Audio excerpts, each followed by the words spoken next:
Nikmatnya kubur. Tak sabar kita nak mati.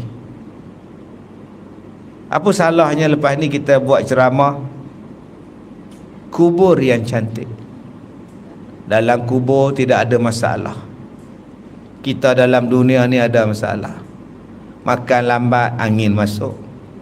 Makan banyak sangat, udah berulang ke jamban.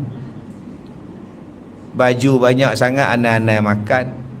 Tak ada baju, orang pula ngata kamu ni baju ni je pakai je. Ada laki serabut perut, tak ada laki pun sunyi pula malam-malam. Ada isteri beletek, tak ada isteri Maggi setiap hari. Dunia macam tu lah. Ada anak, minta ada anak. Bila ada anak, penin.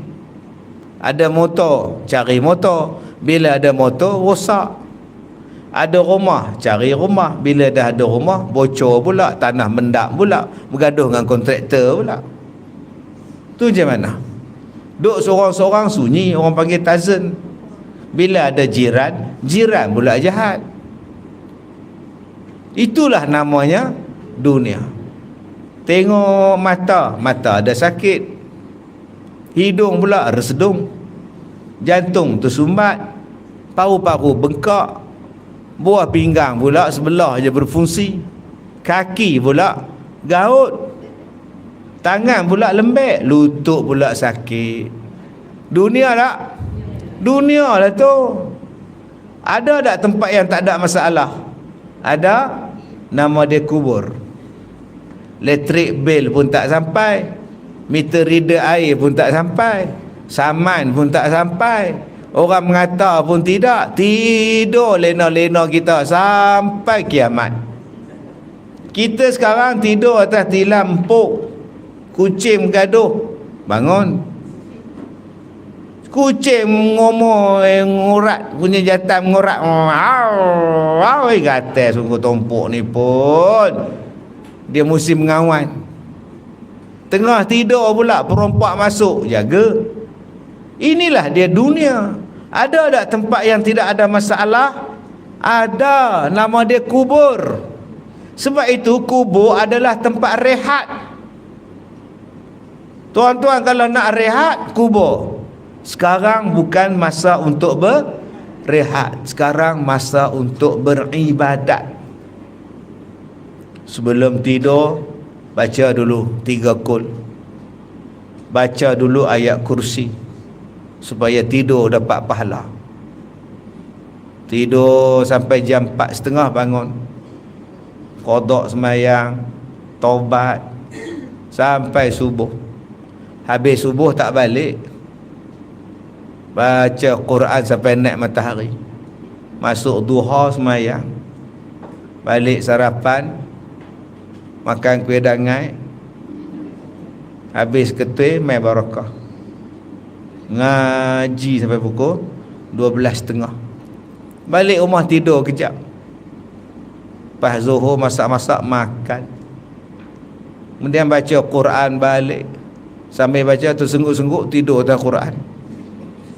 Sagi asar, lepas asar jogging. Pusing taman. Ambil tenaga rehat. Pergi taman dia. Pusing 1 round.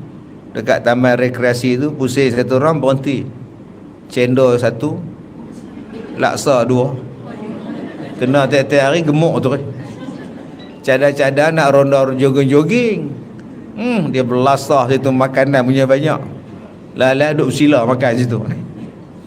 Kalaulah kita fikir hidup kita untuk ibadat, dijadikan manusia dan jin ini ialah untuk beribadat. Kalau fahamnya itu, maka kita telah menempah satu tempat yang sungguh cantik di dalam kubur. Walaupun di atas tu nampak sunyi, tapi dalamnya penuh dengan kenikmatan. Dan mati itu tidak dapat tidak dengan kehendak sendiri, melainkan menanti masa kehendak Tuhan. Dengan kerana itu sudahlah jadi dunia ini penjara bagi orang beriman. Tidak mendapat syurga melainkan apabila dimatikan oleh Tuhan. Bila nak dapat? Tak tahu. Sabarlah, menunggu masa. Hajah Ainun sudah pergi.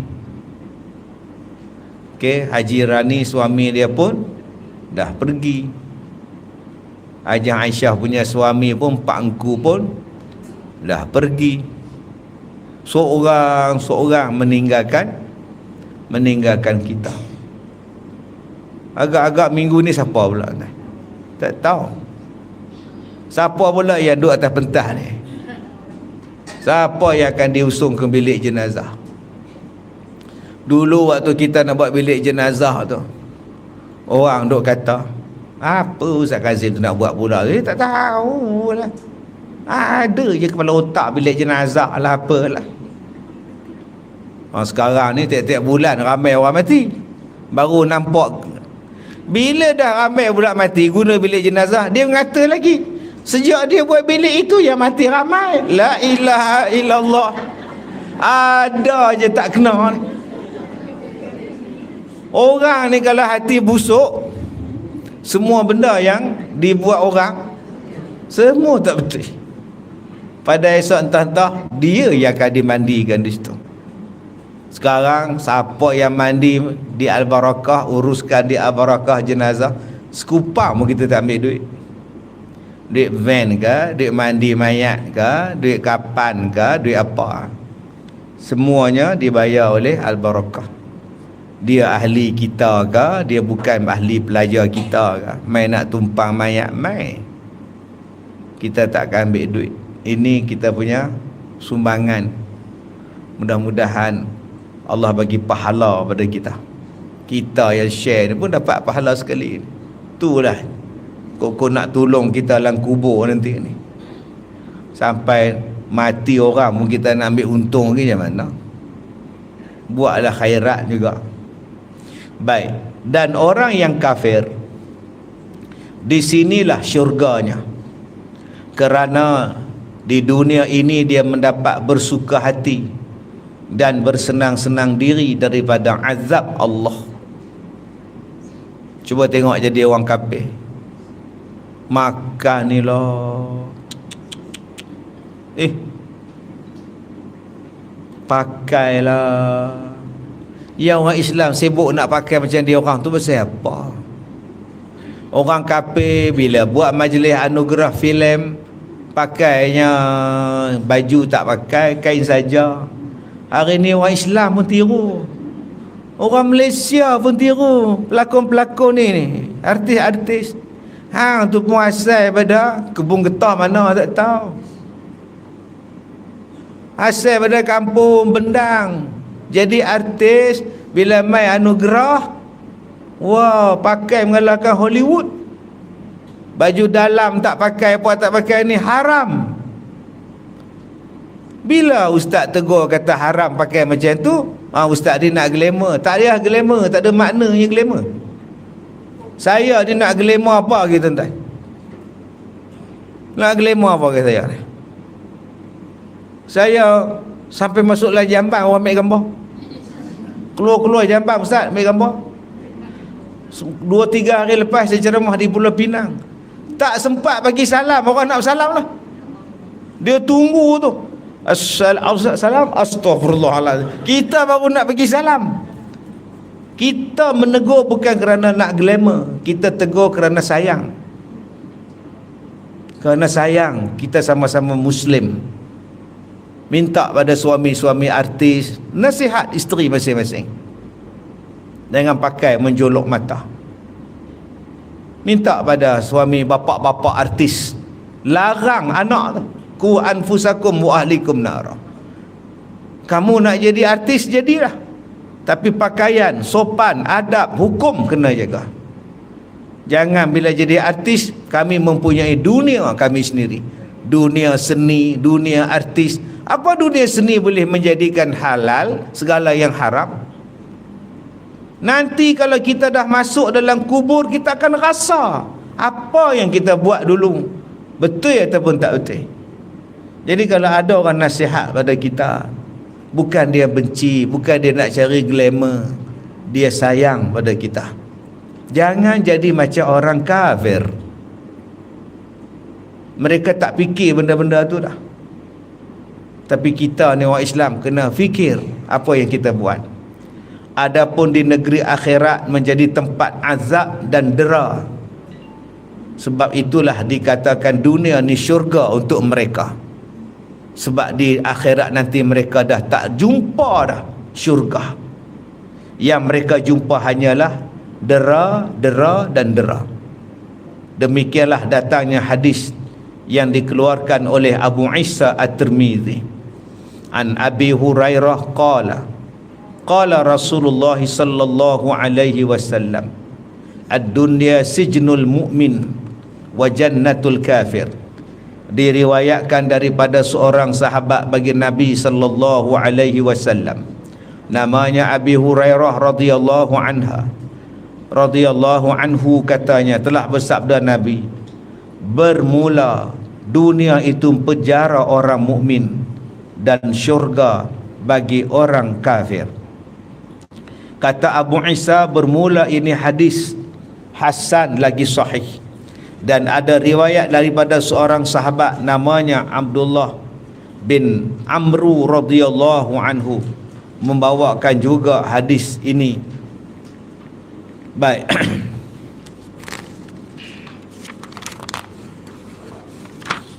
Tersebut dalam kitab Ittihafus Sadah Al-Muttaqin. Dunia itu penjara bagi orang beriman dengan nisbah kepada barang yang disediakan bagi mukmin di dalam negeri akhirat daripada nikmat yang berkekalan.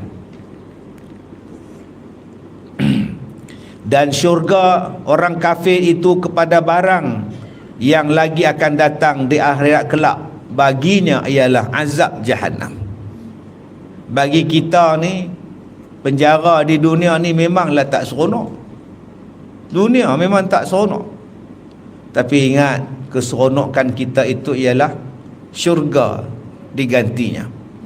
Bagi orang kafir, memang dunia ni satu benda yang menyeronokkan bagi mereka. Tetapi ingat, di akhirat kelak ditukar kepada azab Jahannam. Kata setengah ulama, bermula dunia ini penjara orang mukmin kerana orang mukmin ditegah akan dia daripada mengikut apa keinginan yang diharamkan. Maka tak kala tertegah nafsunya daripada segala yang diharamkan itu, seolah-olah dunia ini adalah penjara. Dan orang kafir itu tidak tertegah hawa nafsunya, jadilah seolah-olah dunia ini syurga bagi mereka. Dan kata setengah orang yang arifin, orang yang bijak pandai, dunia ini penjara kepada orang mukmin jika ada berasa pada dirinya sempit, lalu dia minta menuntut supaya lepas daripada dunia, pergi ke negeri akhirat, kerana negeri akhirat itulah negeri yang berbahagia. Sabarlah, kesempitan dalam dunia ni hanya sementara, akhirat yang kekal. Maka siapa yang tiada berasa sempit seperti mana dalam penjara, bahkan ia merasa lapang pada dirinya, menuntutlah ia kekal dalam dunia. Padahal dunia ini tidak kekal, maka jadi celakalah dunia. Jadi ada orang yang hidup dalam dunia ni tak sempit, dia seronok walaupun dia Islam, maka dia telah tersilap memilih suatu jalan. Jalan itulah yang membawa kecelakaan kepada dia kerana salah memahami tentang dunia dan di akhirat. Baik, jadi